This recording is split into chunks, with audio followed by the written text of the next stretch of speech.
What is going on? Welcome to another episode of the Not So Famous Podcast. I'm your host, Manager Marco. And of course, you can find this podcast wherever you stream your podcasts at, Apple Podcasts. Please go follow the podcast, leave a review. That would be grateful. I'm thankful to everybody that has done so. I'm glad that it's picking up here. I'm really grateful for that. I'm grateful for everybody's taking the time to come in here. And of course, going with the theme of what I started this podcast out for is tonight's guest, and he was, again, an instrumental part of why I'm where I'm at, and from the beginning, and he's a dear friend of mine. I'm going to bring him up. He is my guy, Rob Schwartz. What's the deal, Rob Schwartz? In the place to be. That's my guy, of Marco course. Mark. What's up, homie? The co-founder of ACX1 in Atlantic City, right? Whomag. I mean, you do it all. Let's be honest. You do it all. Do a few things. You do a lot of things, and one of my things is outwork me. Well, let me tell you something. This dude right here is one of the hardest working men I know. And again, thank you for taking the time out. I know you're busy. You got, this new venture, and I just want to start off, at your humble beginnings in music, and you work for the labels and then Whomag. So let's start off with your beginnings in the music business. Where did you start off in the music business? That's a loaded question, bro. Can you condense it? It could be an hour and a half answer. All right, when I start off. All right, let's see. I was as a little kid, people make fun of me because I was a white kid in Cherry Hill to listen to hip hop music. And this is before even my black friends listened to hip hop music. People thought I was a weirdo. But years later, hip hop people started learning what hip hop was. And then all of a sudden, a pivotal moment was there was a TV show back in the day called Crush Rap, hosted by Mike Elliott. They used to come on, I think it was like channel 17 at like 1 a.m. on a Friday. And I had to make sure I was home from the clubs in time, wherever it was, by 1 a.m. Right. And the kid, I know, you'd be like, what are you talking about, kid in the club? But yeah, I was a kid in the club. Anyway, you can make sure I was spending time to watch Crush Rap. And I thought I knew everything, man. I thought I knew everything about hip hop. And so this girl I was friends with started dating this guy who was friends with Mike Elliott. And I actually ended up going to Mike Elliott's house. And this was like my senior year of high school. And I was meeting this girl I was talking to. She was meeting me at his place, and I noticed all these VHS tapes of hip hop videos. And I never heard of any of them. So I'm like, hey, wait a minute, what is this? So I sat there and started popping in videotapes, started watching videotapes and all these hip hop songs I never heard of. And I realized I knew nothing. And I was like, wow, look at all this stuff out here. So that was a moment where I knew I wanted to do music, hip hop music, television. And then from there, I went to college, Rider University, double major in marketing and advertising. When I finally graduated, my professor said, you know what, Rob? I don't know what to do with you. I got some jobs, but you're going to hate them. But I got one thing you're going to like. I'm like, what's that? He's like, Polygram Records, but it's in New York. Polygram Records. I'm like, all right, let's do it. So started out as an assistant to the A&R at Island Records. And I was so excited until I realized that I forgot because, U2 was signed to Island. They had a lot of rock. They had a rock label too, and it put me I did not know that stuff. Yeah. So I'm sitting listening to these demos of these rock bands, and I knew nothing about rock. So it was just like awful. But I was there, and I did all this work, listening to demos, and no one even cared anyway what I was doing. So I did something very ballsy, and I went to HR and said, hey, you got anything else? And they laughed at me like, you serious? I'm like, yeah. They said, well, we got something if you're not going to want it. They're like, what's that? I said, it's distribution. They're like, okay, is it hip hop? They're like, yeah. I said, I'll take it. Next thing you know, we put out Jay-Z's first record in my lifetime, put out Dougie Fresh, the AOI record, Dougie Fresh, Beanie Man's first American album. Holy crap. Yeah, crazy. That's crazy. And then from there, me and my friends started our own label called Danger Zone. Meanwhile, me and my homie Mike Clark, who was a singer and was a songwriter, we started working with some artists that were signed to LaFace, Babyface. That guys went to go to the West Coast and work with some of LaFace's artists. I was a songwriter, and I was going to be a songwriter in R&B music, believe it or not. And I believe it. yeah, it was crazy. So Yeah. didn't work out the way I wanted. Come back to the East Coast, got a real job, thanks to my attorney brother Tommy on Wall Street. No idea what the stock was, but I got the job. How did you manage that? Because my boy knows, because Yeah. to the boss, he probably Mhm. been watching because he follows me now. By the time we used to, yeah, we cool. He used to, my boss used to stay at my friend Tommy's house, and I used to pick on him because I was like a jerk, you know. I used to make fun of him, and I guess when I went over for the job, he's like, "Ha ha ha! Now what? Guess what? Yeah, who you picking Now on I'm now? going to hire you so I can make your life miserable." But Right. it ended up we became good friends. So it's just, you know. But anyway, yeah, and I did that, and then it took me, I think, 3 months to realize how much I missed music. Mhm. And another pivotal moment was walking down from Water Street to the South Street Seaport, and it was a free concert outside. We're going to a place called Sequoias. We used to go there on Friday nights, this Latin club, and there was a free concert outside from the Beatnuts. So I stopped. I was like, "Oh my God, it's one of my favorite groups." And I Right. watched them. They were performing Watch Out Now, and I looked to my left, and it was my old boss, the Polygram. I haven't seen in like 4 years. And the look Wow. on his face, because he didn't see me, but looking at how happy he was, excited was, he put the show on. And Yeah. I missed this. So that got me to start a website called whomag.net, which came through a huge website. The first interview we did was Randy Jackson from American Idol during season 2. Website blew up pretty big, really, really big. Flipped it to a DVD magazine. I Right. tried to turn that website into a magazine.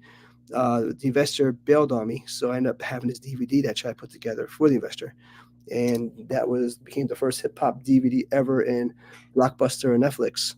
It's crazy. Yeah, while DVD magazines were huge in the streets, like Cheddar, Smack, all them, mine didn't have any curses, any guns, any booty shaking. It was just kind of interview style, and that's what got it picked up in the stores. There's a Walmart, Target, Best Buy, really everywhere. So as I was doing part 2, I got reached out by this TV network in Europe saying, "Hey, your DVD is huge out here. Can you make it to a TV show?" And I knew I had to do it. My camera guy decided he was going to move on me at that time, literally the next day. So I had to teach myself how to edit the Final Cut 3. That's how back it goes. I really dated myself. So anyway, put this TV show out, and it became humongous. The first episode with Pitbull, you know. Yeah. I remember that one. Sure. A lot of big artists, hip hop artists, and show got huge. And then October 9, 2009, I got an email to get picked up on my first national TV network, and that was the day I decided to leave Merrill Lynch after being there for 7 years. And how'd that feel? How'd that feel just to go in and say, you know what, I'm going to do what I love? Well, it's a funny story. And the story is, I got 4 promotions at Merrill Lynch with no raise because we were going through a bad financial time apparently. And meanwhile, the CEO got like a $6 billion Christmas bonus, some crazy. Of course, that's how it works. Yeah. So when I got that last raise, I was a supervisor of 6 people that were pretty much twice my age. And I was trying to teach them how to use new software, and nobody would listen to me. No one was listening to me. And I was getting very frustrated. And one of the guys, actually kind of like this guy, older guy, pulled me aside and said, "Hey, Rob, just so you know, we were all in your position where you were 20 years ago. Let that sink in." Wow. And it sunk in like, wow, you're telling me in 20 years I'm going to be some young kid's going to come in telling me what to do. Yeah. And that's when I saw the email about the national TV network, and that's when I said I'm out. And how it felt like it felt amazing. Everyone thought I was crazy. Yeah. In the financial world to start a hip hop TV show. Right. You know what I mean? Right. And how things kind of fall in play. That was October. November, Mick called me up and said, "Hey, I got this offer to open a music studio in Cherry Hill starting January." Mm-hmm. So after October 9th, January 1st, me and Mick opened up a music studio in Cherry Hill, New Jersey. Mm-hmm. And It's the most amazing thing. We've been together ever since with that. Yeah. You know, with Cherry Hill, of course, we moved to Blackwood. Yes. 2012, that TV network went off the air, and I needed a new TV network. National had a bunch of shows all over the world. It was all over. Yeah. But I needed to find a new national network. So what I decided to do was I was trying to figure out how to start my own channel on Dish Direct, but it was like $150,000 a month, and I just quit the day job. So I can't. So Can't swing that. I came across this thing called Roku Mm-hmm. in 2012, and That was the beginning of Roku. Like that was like the very infancy of Roku. very beginning. Yeah. And I'm sitting like, what is this thing? And I'm like looking at like, this is going to knock out everything else I'm doing. So I decided to start the channel. I'm the first one to put hip hop or dance music or R&B or urban dramas on Roku, on OTTs. Right. With iFame TV. Everyone tried to bite me. No one could figure out how to do it. It was so funny. Because everyone's like, look at this guy. He got his own channel. We could do that too. And because no one was figuring it out in 2012. Now everyone's figured it out. But well, of course. But yeah. back then, man. Now we got 3 channels. Apple, Roku, Fire Stick, everywhere. Yeah, you're everywhere on there. That was 2012. Also 2012, I launched a spin-off show called DMTV, Dance Music TV. And the reason I did that, and this is a funny story, I don't tell this to too many people, but since you're Marco, I'll tell you the story. Hey, my guy. So Mig and one of his partners back in the day used to have all these big dance artists come to the studio because they do dance music. Mm-hmm. I did hip hop. So they're saying, hey, this is Rob. He does music videos. So they walk into my room and see all the hip hop stuff. And they say, let me see your work. And it's hip hop videos. It's like, yeah, okay. And I never heard back from them. And they're like big budgets, you know what I'm saying? So meanwhile, I had my boy Will in Miami. You know, he's one of the guys. So at the TV show Whomag TV, we had 3,000 interviews. Almost, I would say, probably about close to half of them were from him, half were from me.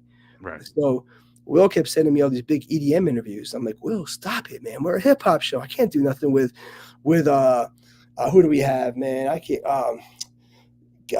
Ferry Corsten, Cascade. You had Cascade on there too. All these major artists, Paul Okofor, all these big people. I'm like, I can't put these on my hip hop show. So I sat there one day. I'm like, what if I take these interviews, and make a spin-off dance music show? You had enough to do that? Like you had enough. 28 half-hour episodes. Damn.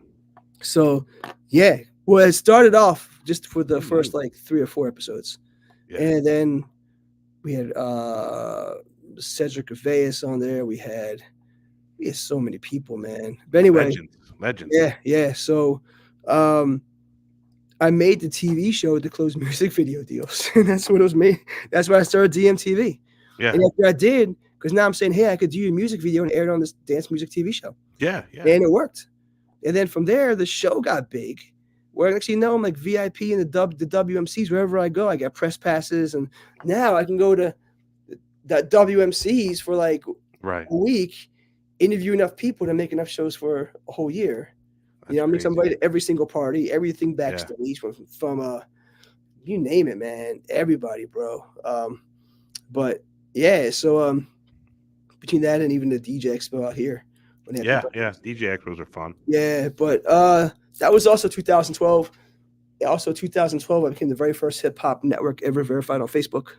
What else did I do? Did a lot of stuff, bro. I mean, distribute. So wherein lies distribution? Like, where did that fall into? Good. So let me backtrack. 2010. Yeah. January, moving to the studio with Mig.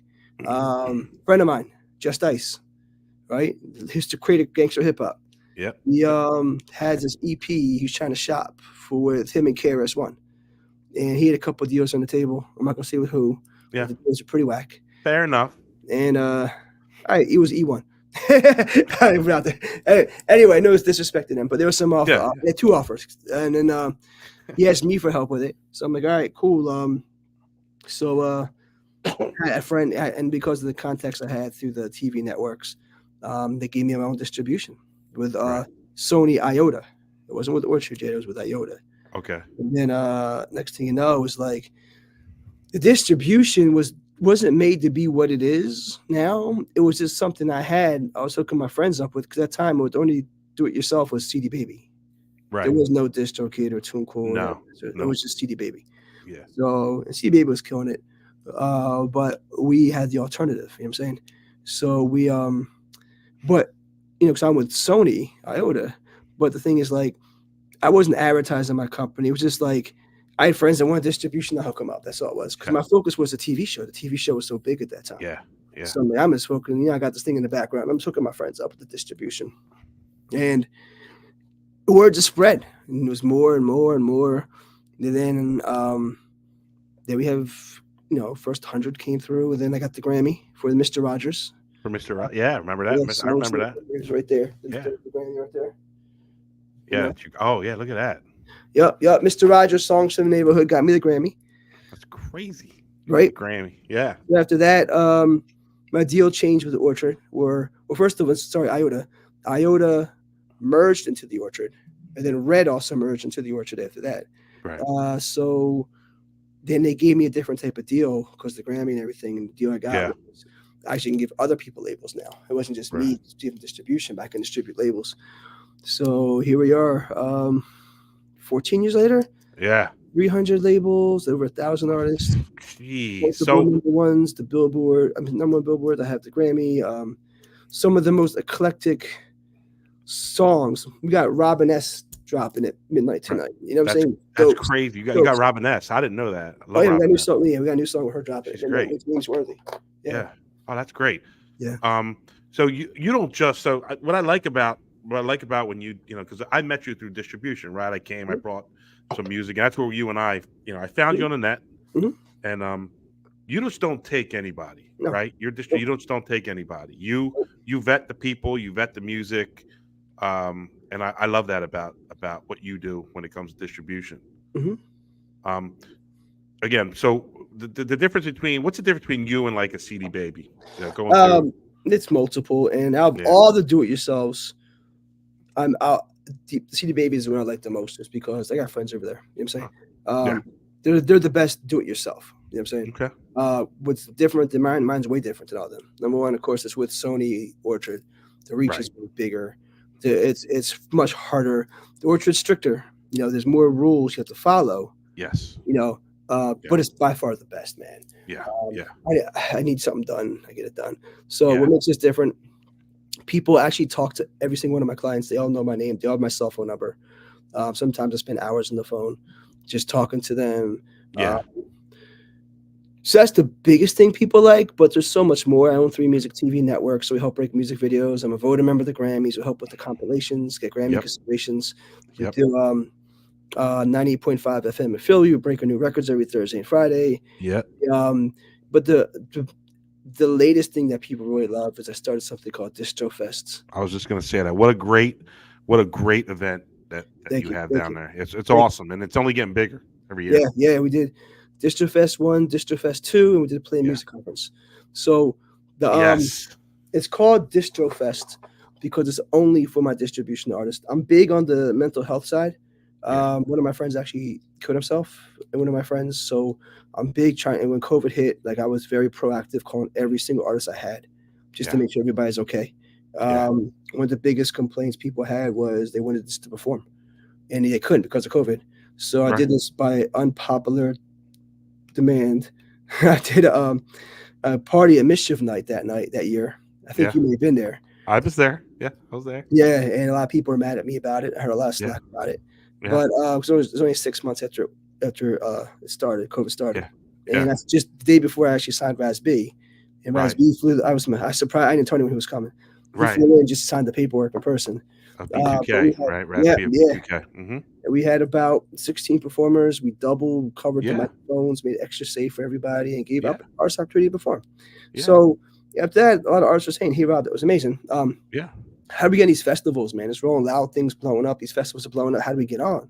And my thing is well, I don't know, man. They're looking for your views. You're looking for a budget. I don't think some of y'all can do it. Some of y'all can. Yeah. But it's a little tricky. So what I said, man, I'm gonna do my own festival just for my distribution artists. So my artists can't get on your festival. Well, guess what? Your artists can't get on my festival. Right. That's what I did. I started a thing called Distro Fest because it's our distribution artist.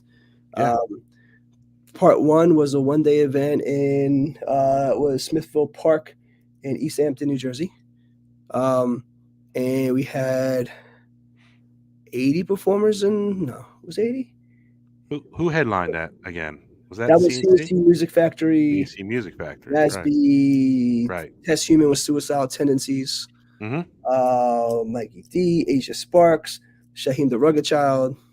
Oh, I remember Shaggy the He, Rugged Child. Yeah. yeah, he was there. Camille K, Judah Priest. I'm reading off a poster. So I'm cheating. You're reading it.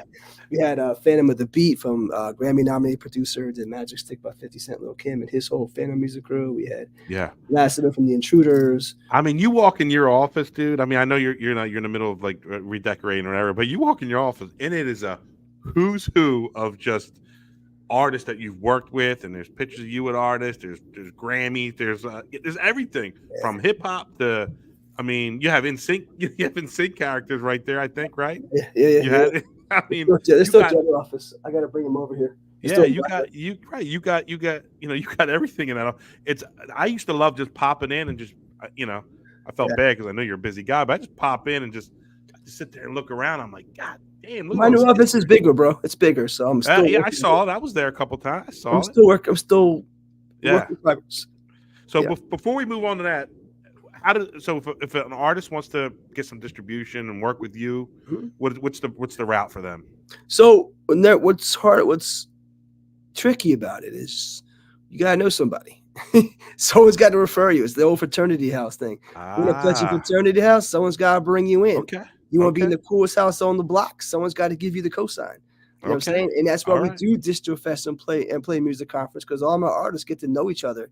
They all become friends. They tour together. They do songs together. And that's the thing no other distributor does. Right. You don't know who else is on your distribution label typically. With me, I let everyone know who's on there. So y'all connect. You know? I mean, there's artists that I would never, ever have noticed but because of, there's a couple artists out there. I'm like, oh, damn. Okay. Camille K being one of them, there's a couple of them, but so what you do is very important. And then what I do, like with Play Music Conference and Distro Fest too, you put the panels in it. Because the thing about me is I'm not trying to be the bottleneck. I'm not trying to hold up, I'm not trying to be the plug. Like, listen, you got a question. This is the guys I go to. Right. So what I'm going to do is I'm going to bring them all into a music conference. They're all going to school y'all how to do this stuff. Yeah. And when you're done, go talk to them yourself. Your panels are great. Your hip hop with the Play conference, the hip hop legends panel. Yeah. Whew, that was phenomenal. Yeah. We had one this year too. Yeah, but they both were dope, man. I mean, it's just what you do for the independent artists is big, and I can't state that enough. Well, thank you. You know what I'm saying? So all right, so you have to refer somebody. So if anybody watches that's an independent artist, you got to come through me to get the Rob. So, there you go. Go to Marco. Go to me, and I'll see. If the music's good, I ain't gonna do that to Rob. You know what I mean? If the music's good, then So now let's move on to this, which I am so proud and as your friend and excited because I've been there a couple times already. But you're in the new venture in Atlantic City. You guys, and you explain it. You explain it better than me. All right, let me break it down from the beginning how this happened, man. Break it down. Here's the thing, with 300 labels signed to me, I know a lot of people. I know a lot of people in a lot of places. One of my labels I work with is in real estate, and he had this building in Atlantic City. It was Caesar's Pier. It was AKA Ocean One Mall. Yeah. AKA the Playground, AKA the $1 Million Pier. Yep. It's the coolest building in Atlantic City. I used to drink there as a as mid-30s, I guess. Yeah. Right, you put out your fake ID. I got you. I didn't have to. I'm old. No fake ID here. But I used to party there. That's why when I walk in there, I'm like, this is trippy. But So it's a 550,000 square foot mall. It's a 4-story mall. It's like a skyscraper on its back, going over the beach and over the ocean. Right. It's like the dopest building, and they say. So my boy was like, hey, Rob, why don't you move Whomag in here? He's going to give me all this space, like 6 different offices for Whomag, like 6 different stores, like mall stores. Yeah. I'm like, well, it's an hour away, man. I'm looking around. I'm like, this is awesome, but it's in a dead-ass mall. Like, I'm thinking about it. And I'm like, so anyway, 2 of my other partners, my film partners, Roy and Joe, and actually with Dom, they were going to buy a spot in this film studio in South Jersey. And they've been, I think, 8, 9 months they were closing this deal. Everything was in escrow, was all done. And then the company decided last minute to cancel it because the tax credits in Jersey, they're like, well, you know what? We got this 35% with the highest tax credit in Jersey. Now everyone's Yeah. in the Jersey. Yeah. So they kind of screwed over my friends, my partners. And I said, yo, stop. Don't worry about that. I got something better. And they're like, yeah, whatever. I'm like, nah, come. Let me show you a spot in Atlantic City. They're like, yeah, it's too far. I'm like, come on. You got to see a spot. You got to see a spot. Because I walked in this place, my jaw dropped. I'm like, you got to see the spot. It took me 3 or 4 times to finally get him here. Finally got him here. They freaked out. We said, this is the spot. So one by one, they came over. And it took us a little while to close the deal. We had some roadblocks in the way. Right. Them, roadblocks. You get a bulldozer. We got a bulldozer, ran through it. And then as of August 1st, we moved ACX1 Studios into Caesars Pier. So now we have fantastic. Where's your office? Like, where do you park your own? We have the whole entire building. This is our building. We have the whole thing. So ACX1 Studios, that's us. That's us over here, bro. Okay. So, that's how we got it. That's crazy. I mean, it's such a I can't state enough when you walk in. It's overwhelming because it's with 4 floors, right? Mm-hmm. And there's bars. There's stores. You're walking by. I'm like, is there any Gucci handbags left I could take? There's nothing in there, of course, but like you have all these high end stores, and then all these you have all these bars and stuff. I mean, and then you go all the way to the back. And there's your performance area. Atrium. Oh, it's 3,280 people. That's crazy. 3 stories. So three stories. And it's crazy because they can look over and watch the artist over the balcony. Yep. And you're right. And right behind them is the ocean. Yep. We're over the ocean. You can't ask for a better view. Right. No. It's so dope, man. And you just gave me the keys to walk. I just walked around, My man, there's old restaurants there. Continental, the Budokan, like it's just like they were just left there. People just up and left. Yeah, it's creepy, but it's So what's your plans? Like, so you guys got the place, and you've had some events there. I've been lucky enough to attend. What's your plans? Like, what are you guys looking to do with this location? What are we looking to do with ACX1 Studios? So basically, we have 4 floors. The bottom floor is going to be retail, restaurants, bars, leading up to the atrium, which is where we have the big events. And which also we could do conferences, conventions, festivals, all that kind of cool stuff. Right. Now, the second floor is where I live. I'm going to be living with all the music stuff, music studios, rehearsal spaces, classrooms, music education, podcast rooms, social media rooms, all kinds of stuff. It'd be a music incubator where we bring our artists of all genres together in one spot, so help grow, and have a lot of crazy strategies that we're going there too. But we also have immersive 3D we're bringing in, esports, big component of esports we're working on right now. And then we have the 3rd floor where all the restaurants were. That's going to be on movie sets. Oh, so there's not going to be Budokan's gone, Continental's gone. What are you doing with the Buddha? Can I put it in my living room? Can it fit? If you can get it out, you can get it out because you want that stage. You want that stage it's sitting on. Yeah.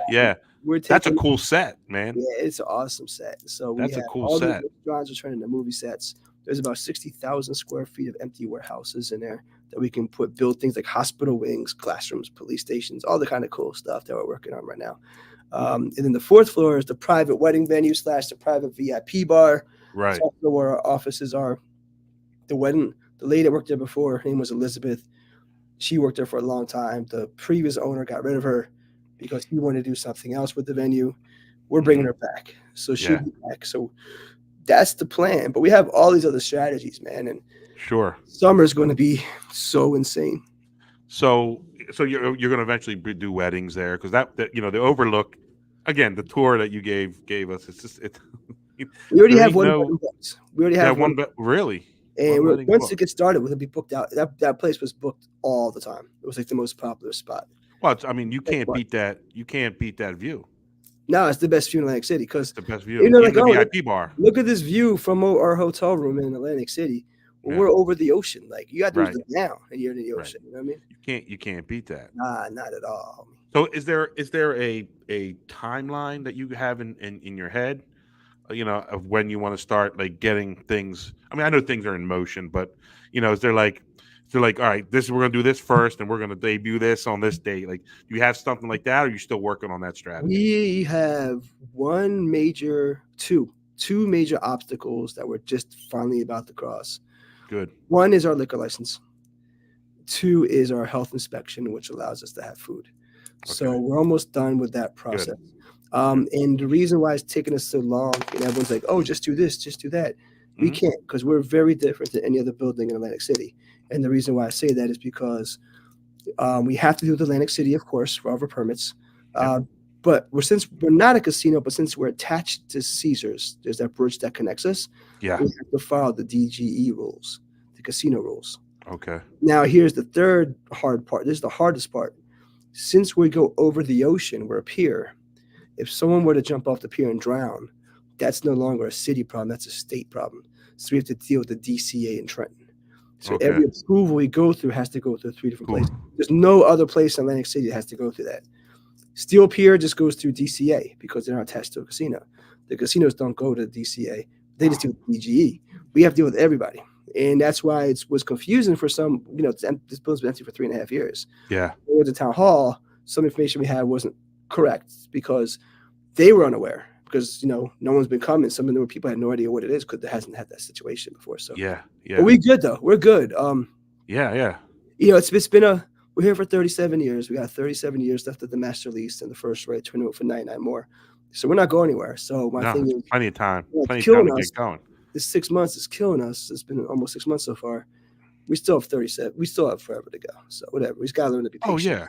Yeah, I bet you this is all. I mean, you never thought you had to deal with all this stuff, right? Going into this. Nah, I mean, here's the thing: it's like we all came in excited to do movies and music and all this stuff, and right. the next thing you know is like we're dealing with permits and cities and states, right, and maintenance issues, and you're pretty close to starting, like finally getting this thing where you can start doing that. Our summer's pretty much all booked up, almost. Okay, good. Yeah, we have all types of conventions. We got a wrestling convention. We have a wrestling convention. We have a not Comic Con. We have a comedy con. We have a celebrity con, a tattoo convention, sneaker convention. We have a lot of things. We have concerts booked. We have private parties booked. So we have a lot of stuff booked. So the thing about it is, it's Jersey Shore, bro. We have 10 weeks in the summer. You know what I mean? So the strategy, because initially, like, this was always a mall. But like when this place is dead, when winter's here, no one's going to a mall. No one's coming out here. You know what I mean? So that's why we're turning it into all movie sets and music, because we're going to keep it running year round. Yes. Because, hey, you want to record a movie? This is one of the dopest spots. Like, since Stranger Things came out and that retro feel, I mean, what's more retro than a mall? You know what I'm saying? Right. We own them all. We have them all. We own it. 4 floors of it. We have 4 floors of the mall. Yeah, The Last of Us, we shot this whole thing in the mall. Like, people are looking for malls. Yeah. If you rent a mall out, you got to wait until like nighttime, and all the names are on there. You can't, like, all of our names are taken off, so we can put fake names up all day and not infringe on anybody's copyright. So yeah. The back area I've been to a couple times. Because are you ready to do shows? Because my brain, I walk in there, I'm like, my brain starts. We going. did Distro Fest last month, right? Now we did 80 performances in 2 days, right? Plus the panels. Yeah, but I'm talking about like bringing in like nationally known acts and we're like working that right now. We have a lot of conversations right now with some pretty big good. We just been kind of like, the thing is like we should have this liquor license like 2-3 months ago. Yeah, we just don't want to make any promises and stuff until we get everything ready. So you're just waiting for it to be official. We could do a show tomorrow. Yeah, well, again, like I said, my brain's working. I'm like, man, I could get, I know, and the agent that books, book them some acts, right? I mean, but he's like, well, better hurry up. The summer is getting booked up. Summer's getting booked. Well, I don't want to. I mean, I'm sure everybody's in your ear right now. You got a promoter that wants to do a show, wants to do a dope. And the thing about it, how Atlantic City is. Yeah. You're saying, the crowd is here. So yeah. You let me know what it is, bro. I'll knock out the park. I got you. Yeah. Well, again, I'm like kind of just trying to facilitate it, and once I saw your venue, I'm like, this would be perfect. I mean, it's such a great venue, man. Thank you. And the sound in there is pretty good, and you know, I just feel sounds like pretty awesome, man. This sounds pretty awesome. Not pretty good. it is like I mean, listen, man. But we I keep you humble. Now it sounds really we got good. some people that we're talking to that redo the entire place. Oh, really? Yeah, some pretty big audio company want to come in. We have not saying who, but a huge tech company that may want to come in and do like LED screens. So Yeah. we have someone that wants to come in and possibly rename it for the title sponsor. So we're doing we're doing big things now. You know what I'm saying? Yeah, absolutely. I mean, that's that place that the place deserves it, right? It's been Yeah. sitting there. How long has it been? How long has that place been like not in existence? Like or 3.5 years. It's been closed for 3.5 years. Yeah. I mean, they closed the last owner, and I don't want to say too much about that situation because I'm a positive guy, and but it is he the previous owner left, kind of abandoned the building. He kind of destroyed a few things and abandoned it, and left the tenants to kind of fend for themselves. Wow. And then COVID hit, and then everyone just left and never came back. Everybody just bounced. So it's kind of like a two-step punch. So currently we have 5 stores that's still been open the entire time. It's Sugar, of course, is Sugar. Yep. We have a sports store. We have a cell phone store. We have a clothing store, and we have a jewelry store. Right. That have roughed it out with us. So I appreciate them for roughing it out with us. Absolutely. Wet Willie's is coming back. Did you do a comedy thing this coming up or this week? We did a comedy show last weekend. Right. We may have to postpone this week. We're watching the weather right now. Okay. It's Friday and Saturday. And that's what next week. Next week, Michael Sean's going to be on, so I'm excited about that. Oh, really? Yeah, next week. That's the Laugh House, right? Is that the Laugh House? The Laugh House, one of the world's most famous nightclubs in Philly. They discovered Kevin Hart. Bill Burr and a bunch of other people too got discovered at the Laugh House. Right. We're now officially in Atlantic City, New Jersey. And that's in your. When I was walking through, they were tightening it up. I guess getting ready for this. So Yeah. I mean, if you want to put on an event, how do they get in touch with you, or who's in charge of that? I'm in charge of all the music and events. Okay. My partner Kofi helps me with the events, but you gotta reach out to me.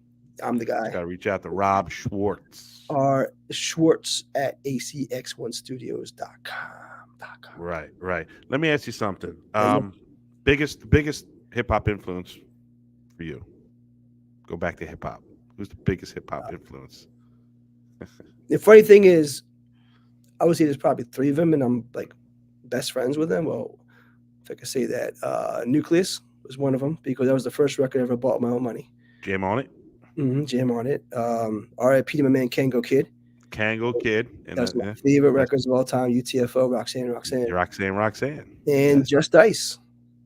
I just spoke to today. Yeah, I love Just Ice. I mean, I just spoke to him today. I talk to him every day, all the time. I just watched the self-destruction video. Yeah. He was freaking out. We had Melly Mel was up here this weekend. I saw that. You had a couple legends up in there. Grand Mixer, DST. Actually, he just called me. Calling back. We had Stethosonic up in here. We had Tag Team up in here. I saw Tag Team was there. Yeah, we had KRS-One's daughter, and her whole team was up in here. KRS was supposed to pop by, but last minute he didn't, so he sent his daughter. Did you get to go to that hip hop concert at the? I wanted to. The problem is, I had to take care of something in Cherry Hill that day. The time I got back, I had all these people waiting. Baby Paul was here from Beat Miners, so I had a bunch of meetings set up, and I was like, "I'll just catch him at the after party." And then it got later and later and later, and then Melly Mel was like, "I'm coming through." I'm like, "All right, I guess I'm staying." So if he's got Melly Mel's coming through. Yeah, so we hung out here for a while. Then went to the after party at like 2 a.m. And then me, Melly Mel, and Mr. DST went out to the Irish pub. Had some bourbons and burgers. Got back to got here like 5 and had to drive home around like 9. My goodness. And anybody that knows you, right, knows Rob Schwartz is probably going to ask you this question. Will there be another Rob Schwartz birthday party? Oh God, that's a great question. Thank you. I come correct. That's a great question. I come correct. For those that don't know, I throw these legendary birthday parties. Legendary. Yes. And what I do is I invite my favorite hip hop artists, and I go on stage and I rap my favorite songs with them. And Every from guy's dream. Master Ace to Yes. Just Dice to Nucleus to Kango Kid to Ready Red from Ghetto Boys to RIP to him, Force MDs. I don't know, man. There's just so many people. T-Ski Valley. Who else, man? I'm missing. I'm not missing a ton of people. Dinko D. Force MDs. You said Force MDs. Force MDs. Dinko D. Mikey D. Mikey D. Lil Rodney C. I don't know, man. I just have dope ass time, you know. And my last birthday party I threw, my birthday is March 6th. It was 4 days before COVID destroyed the world and shut the whole world down. That's right. So my party was like the last party most of I've been to, because March 6th, my birthday, March 10th, stay inside. You know what I mean? So it was funny. So the next year I did a little not private thing. I wasn't going to do anything, but Kango Kid just happened to come down. At the same time, Grandmaster D was flying into Philly, wanted to see what's up. And I was like, let me call a few people. So there was maybe 10 of us. We went to Kaminsky's, this bar in Cherno. And then, so it was a little private thing. Then the next year, I was like, then Kango passed away in December. And I was kind of like, he always hosted my birthday parties. He was always my host. So I'm kind of like, I don't know. I don't know how I felt about doing another party. I get it. And then, but what happened was, coincidentally, I got booked to judge a hip hop contest in New Orleans. And it landed on my birthday. So I'm like, you know what? This birthday, I'm going to take it off. And I'm going to go to New Orleans. And so I went to New Orleans for my birthday. And then the year after, I was contemplating to do a birthday party. It ended up being the same time as like South by, because now the Winter Music Conference I used to always go to. Yeah. And it's around the same time as South by Southwest. Right. And they weren't bringing back the Winter Music Conference. But I'm like, well, this is South by Southwest. So I got an invitation to go to the Grammy party and the Orchard party in Austin. Right. And I had a free ticket to go because one of my artists was performing out there, and they flew me out. They're going to fly me out there anyway. So I spent my birthday in South by Southwest. And then I ended up just going South by Southwest last year, and now I'm going March 8th. Answer the question, Rob. Is there going to be another one? That's what I want to know. I don't know. You don't know. Fair enough. I don't know. I mean, since March, my whole world turned. Like, I don't even know if there's going to be a Distro Fest 2, to be honest with you. Because, I don't know. I think that I was morphing Distro Fest into Play Music Conference. I was thinking about a Distro Fest 2, and then we moved into this building because I'm the president of all the music stuff here. Yeah, my friend's like, why don't you just do a music? Well, I can't get the liquor license, so I just get this something going. Yeah, and I was like, all right, well, I'll just do Distro Fest 2. Yeah, and that's kind of what it was. And but it's got to be way different. It's got to be, we have obviously a different location, but it's got to be done differently. And that's when I brought the panels and I made it a 2-day event opposed to one.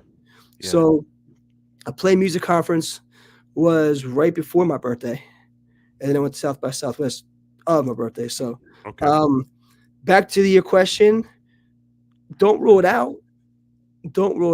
But I mean, it could happen. I just want to put you on the spot, Rob. That's all. I was trying to put I think if I wasn't going to South by Southwest, I may have done something. It's a lot to plan too. I mean, you don't just do hey, everybody just show up here. It's an ordeal. Yeah, it's an ordeal. You get it. So I'm busting your chops, but it's a great time.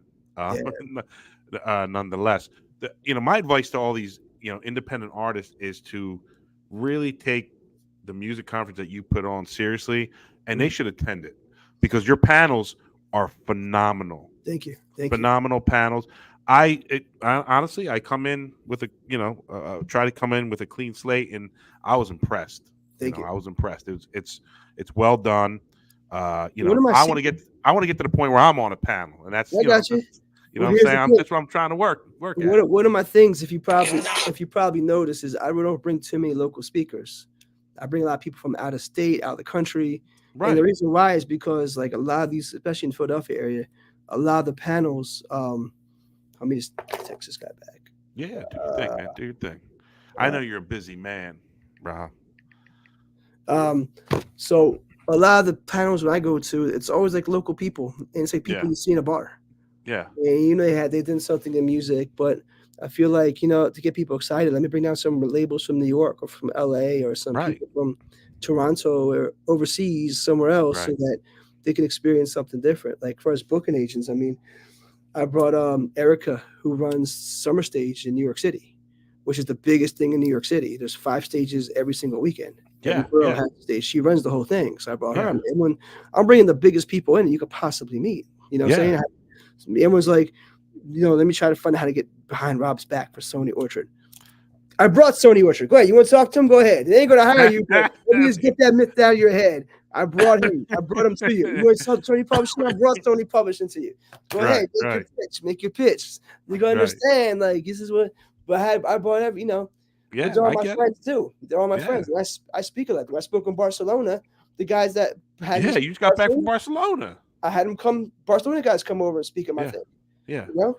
That's I mean, it's good to see that, man. Like, you're not just trying, you're not just, you're bringing people, real world people successful in the business. You know what I mean? It's because that's how you grow, man. It's great. like, Absolutely.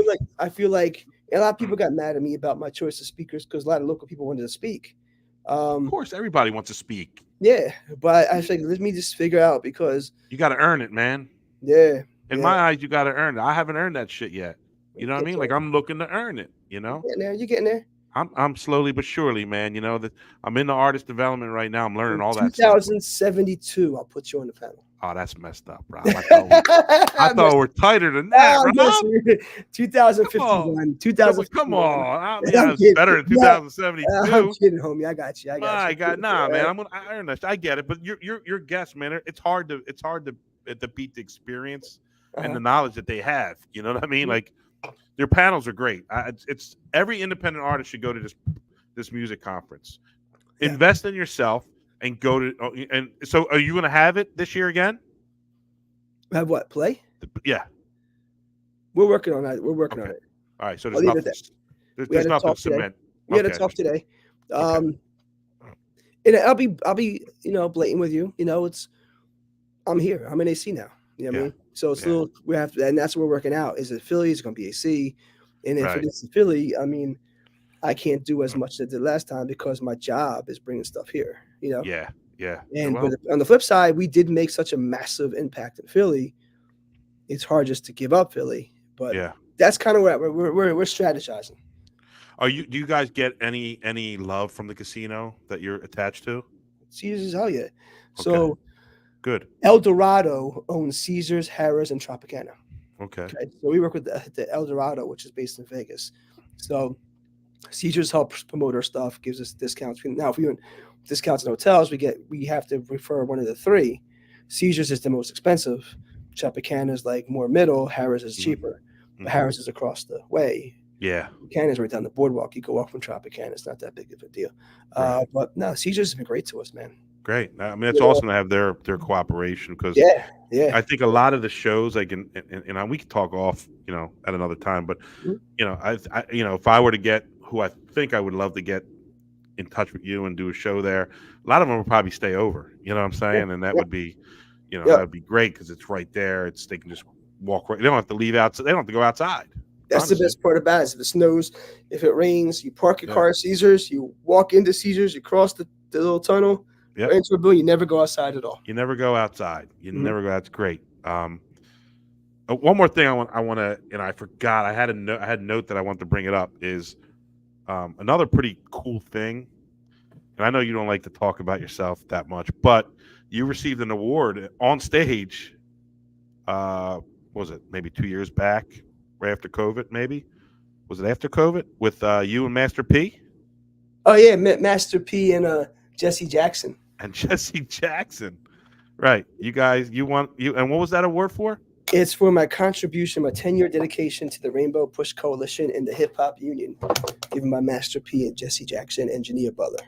But yes, that's how awesome was that to be on the stage with Master P? Dude, it was like crazy. An honor. It was great because when someone who's as hard as a hustler as he is recognizes somebody else's hustle, it's always a good thing. Yeah, I mean he's the ultimate hustler.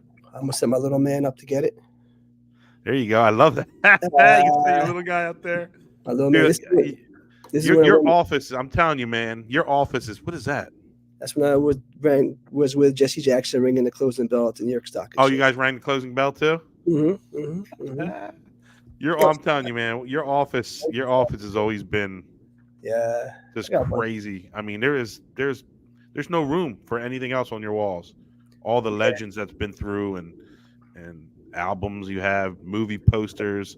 I mean, there's yeah. so much. Dude, we could spend 2 hours, 3 hours talking about all the stuff you've done. I just wanted to make sure, we I wanted to bring people through my journey with you. I brought a rapper to you, and and we all worked together with Gino, and that's how I became friends with you. And you're a big part of my journey, the hmm beginning, in hmm the middle too. I mean, you still invite me to everything. You take care of me. You always treat me with love, and I don't tell you that often, but I appreciate it. I No do. problem, homie. I always got you, I brother. appreciate it, and if I can ever pay it forward, I would. If I'm ever in that position to pay it forward, I will 100% Things do happen that, in because time, bro. You know, you've one been, thing. yeah, man, you've been so good to me, man, and you've sat there and just talked to me. hmm We've talked on the phone about stuff.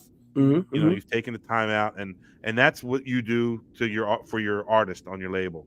If Yeah. that's any indication right there, I'm not even an artist, and that's something that I wish I could bring artists to you, and I will in the future if I can. Oh, good. Oh, But good. I just want to say I appreciate you. You're part of my journey, hmm and a huge part. Well, thank I you. learned a lot from you. I did. I learned a Thank lot from you, and I'm still learning. I mean, look at the step you just took. you. Yeah. Well, Holy listen, crap! I bro. wish I could do that. Here's the thing about my partners in this building. I mean, I love music. My partners love film. One loves real estate. One loves events. It's kind of like we got this place because we all have a passion for what we love. None of us came for money, right? Right. We happen to find someone that believed in our visions to put the money up because they believed how much our passion was. So that's why, Right. like, what happened to us could happen to anybody. We're Yeah. not like these billionaires across the boardwalk who have the casinos and Right. conglomerates. No, we're Right. regular dudes. Yeah. We go to the hole in the wall bars. That's where you catch us. You know what I Right. mean? Right. We hang Yeah. out the hole in the wall bar. We don't even go to the ones in the casinos. We go to the local ones. You know what I'm saying? We're all good friends here. We fight and then we party. We have fun. After we've done fighting, we're like, all right, let's get a drink. And then we go to the Right. bar. All right. Enough of this. Yeah. Let's All go. these business Bourbon partners, man, and bourbon and burgers. yeah, bourbon and burgers, man. I saw somebody I worked at Disney on Ice. Somebody had and I didn't have time to run over, but he had your hoodie on. Which one? The Bang? The AC one. They're right there. At the ACX. It was at the which one? At the Disney? Yeah, it was at Disney on Ice. Probably Chris. Chris went I shorter. saw him running. I guess he was with kids or something. I'm Yeah, like, it's probably Chris. I know Chris went. Yeah, yeah. that's Chris. That's my partner's Chris. I was busy, so I didn't really get a chance to run. I couldn't run over to him and introduce myself. But Yeah, I was yeah, like, what a small world, man. Like yeah, that's, yeah. and I'm like, damn, they must be doing something. Like now I'm seeing more of that. I'm seeing you all over the place, and Yeah. so this is great, man. I just I don't know how you find the time to do all this shit. But I know you're a hustler, so congrats on all your on all that you've done. We're and coming back up, continue to bro. do. We're back down. Again, dude, you're so busy. I don't want to. I could sit in your office, bro, and just kick my feet up and just bullshit. Like We that's hang that. out. I'm here every night, bro. I'm here until late, man, because that is work. Well, Man, believe so me, you I'm wanna pop gonna on take by, you up. just let me know. We're here. Listen, Ain't nothing changed since Blackwood, bro. You can pop by, have a drink. be careful what you wish for, man, because I'm, you know me, man. I like to ask questions, and It's all good. It's all good. It's all good. that's my thing. So, again, man, thank you for your time. I know you're busy, All good. and I'm always there if you need anything. You need help with anything, Appreciate But so again, thank you. And if anybody has any interest, they have to come through me to get the Rob. So There you go. Get him, Marco. Get him. What's your famous saying? What's the deal? Say it for me. You, Rob Schwartz, in the place to be. Yeah, man. That's my guy. Rob, thank you, sir. I got Enjoy you. yourself. Be safe, and I'll talk to you soon. All right, homie. Appreciate you. All right, brother. Appreciate you. Thank you. That's the homie Rob Schwartz. I love that guy, man. Hardest working guy in the business, man. He was, he's a friend of mine. I'm so proud of him. Happy for him. And I hope to eventually do some things with him. Anyway, thank you for joining. watching this live. It'll be up probably in the next day or two. You can find me on all podcast sites, Apple, iTunes, Deezer, Amazon, Spotify. You can find me on all those. I appreciate everybody tuning in and following and leaving comments. And I mean, it's a big deal. Like I said, I'm building this thing. I had the last podcast. It took a while, but we built that thing. It was a monster for a while. I'm looking to do the same thing here. I got a couple other guests that I'm lining up soon. I had a chat with my man Jeff Timmons, 98 Degrees. He'll be on closer to when they release their album. So I got him. I'm hoping to get my guy Mike Caputo on. Mike. Mike's one of my mentors. So tying him down, the guy's always in the studio. He's always judging contests. I'm trying to lock that dude down, even though I talk to him mostly every day. I want to lock him down and it's going to have to be more than an hour with him because he's got so many stories. I mean, just being on the road with him and him showing me the ropes and artist development and stuff. I have a few stories with him too that we've been through already. But and I got some other guys that I don't want to put them on the spot now, but some people you may know that have been around the block in music and seen them and have #1 hits. So working on it. Again, thank you everybody for watching, tuning in live. Again, anywhere where you listen to your favorite podcast, you'll find me. Appreciate it. And of course, I'll leave you with this. Don't take shit from anybody. Peace out.